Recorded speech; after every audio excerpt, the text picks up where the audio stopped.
Robert Monroe. Odcinek 5. Ważne wskazówki do ludzkiego życia.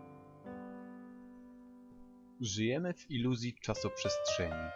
Iluzją jest wszystko, co nas otacza, ponieważ wszystko, co fizyczne i materialne, to iluzja. W ziemskim systemie życia ważne są tylko emocje, energia, jaka tworzy się w wyniku tych emocji oraz cel tej wytworzonej przez ludzi energii. Najwyższą i najdoskonalszą energią wytworzoną przez człowieka jest miłość. Oczywiście nie ta w potocznym rozumieniu tego słowa, ale miłość najwyższa, uniwersalna, super love.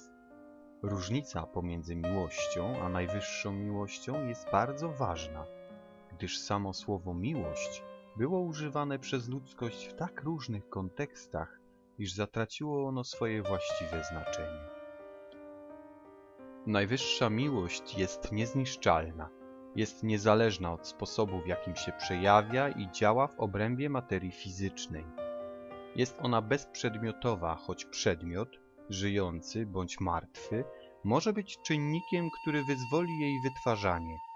Najwyższa miłość promieniuje cały czas, całkowicie niezależnie od sposobu, w jaki się ją odbiera lub odwzajemnia. Najwyższa miłość po prostu jest. Istnieją dwa główne powody uczęszczania przez nas do szkoły intensywnego uczenia się, jaką jest życie człowieka na Ziemi. Pierwszy to nauczenie się wyrażania energii najwyższej miłości w jej właściwej postaci. Drugi powód to stanie się wysokiej klasy generatorem tej energii, jaką jest najwyższa miłość. Zadanie nie jest wcale takie proste i wymaga czasem tysięcy lat przebywania w różnych inkarnacjach, w różnych systemach i w różnych epokach czasowych. Trudność polega również na tym, że większość z nas nie orientuje się, czym jest energia najwyższej miłości, w jaki sposób ją wyrazić i w jaki sposób można ją wytworzyć świadomie.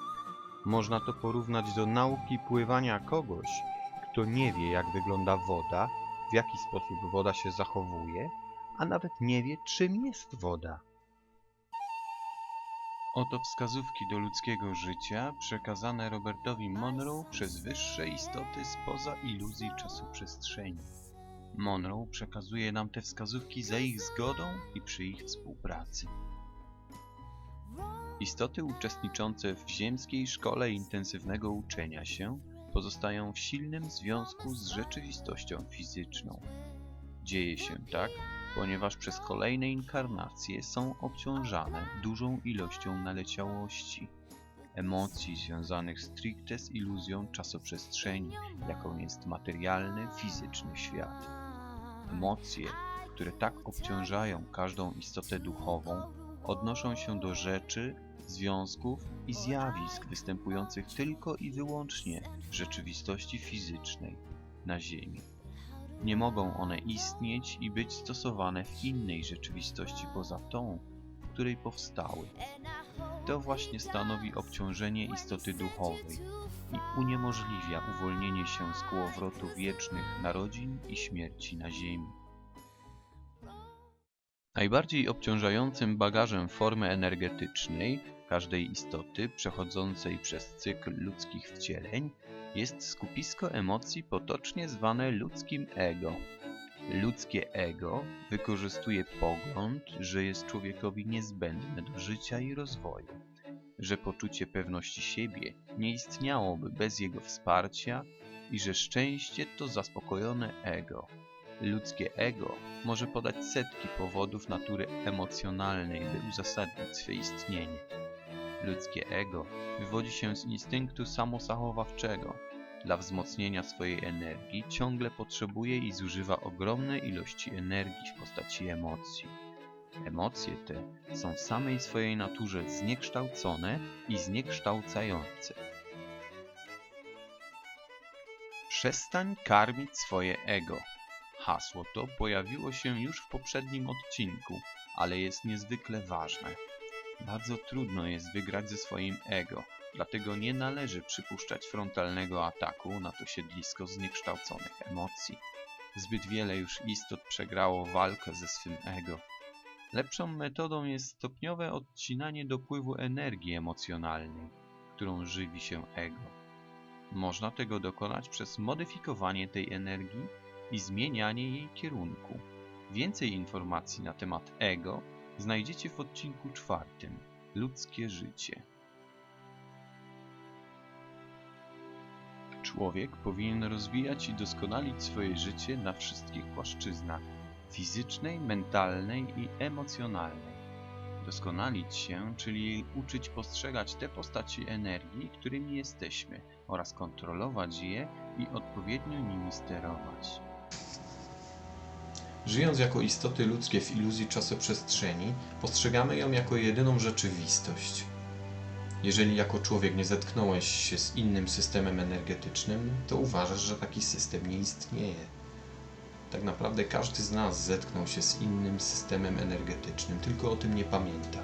Nasza świadomość ich nie rejestruje, są poza zasięgiem naszej percepcji. Uświadomienie sobie istnienia takich innych systemów rzeczywistości jest tak naprawdę tylko kwestią przypomnienia. Myśl nie istnieje realnie sama w sobie. Dopiero kiedy zostaje wprowadzona w czyn, staje się realna, tak samo gdy zaczyna oddziaływać na świadomość człowieka. Ważne jest, by uzewnętrzniać swoje idee i realizować je. Wiedza i wiadomości są niczym, jeśli ich nie rozpowszechniamy. Jesteśmy wszyscy istotami, które uzewnętrzniają, przejawiają energię. Energia, którą przetwarzamy i wytwarzamy, nie zaistnieje, jeśli jej nie uzewnętrznimy. Gdy myślenie i działanie idą w parze, wówczas osiąga się najlepsze rezultaty. Działać możemy zarówno mentalnie, jak i fizycznie. Zdobywanie przez ludzi życiowego doświadczenia nie musi przebiegać jednakowo według ustalonego porządku. To, czego jedna osoba nauczy się wcześniej, do innej może dotrzeć dopiero po latach albo wcale. Nie poszukuj w życiu zmian i nie staraj się zmieniać tego, czym obdarzył cię los, a czego wcale nie chciałeś.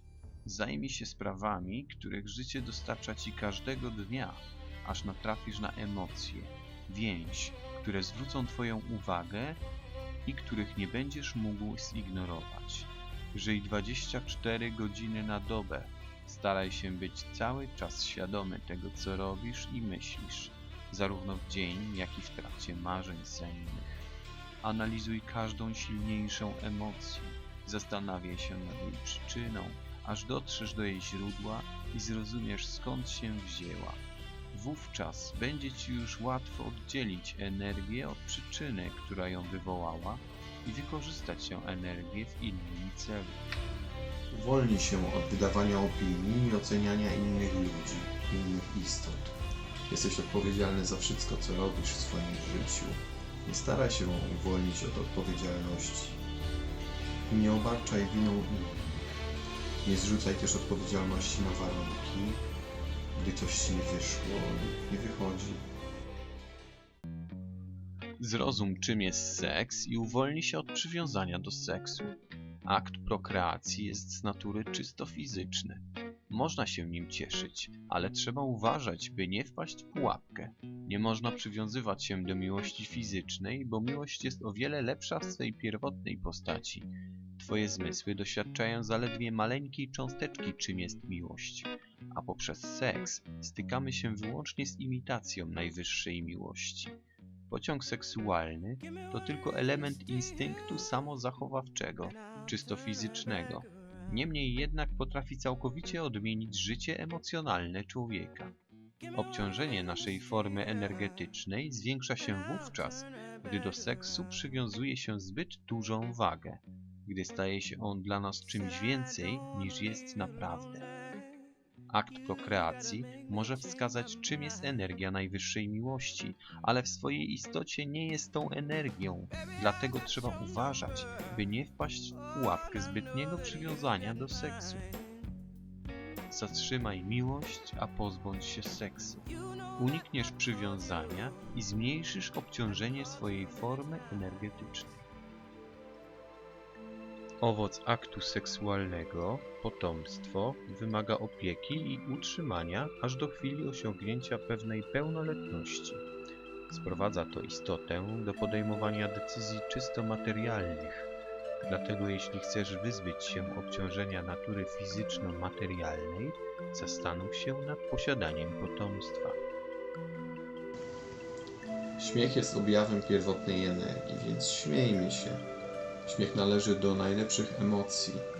Musi być spontaniczny. W naszym życiu nie powinno zabraknąć humoru.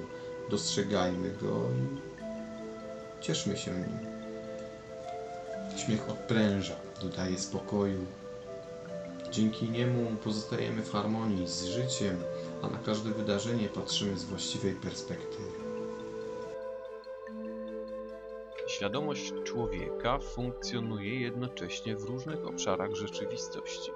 W większości jest skupiona w rzeczywistości materii fizycznej, w iluzji czasoprzestrzeni. Jest to jednak tylko jej drobna część, która związana jest z materią fizyczną. Nie zużywa wtedy całej energii, jaką ma do dyspozycji. Pozostała energia służy innym formom, które w tym samym czasie istnieją na innych poziomach i funkcjonują w innych, niefizycznych systemach rzeczywistości. W związku z tą wielością form świadomości człowieka nasuwają się dwa wnioski. Pierwszy to to, że ludzki pierwiastek świadomości, czyli ta świadomość, która jest związana z materią fizyczną, może zostać bardziej niż dotychczas skupiona i skoncentrowana. Pozwoli to człowiekowi osiągnąć niezwykłą siłę i da mu wręcz niewyobrażalne możliwości działania. Drugi natomiast to możliwość, w razie potrzeby, skorzystania z innych niż ludzkie form tej samej świadomości, tego samego systemu energetycznego. Felt like the weight of the world was on my shoulders. Pressure to break or retreat at every turn. Facing the fear that the truth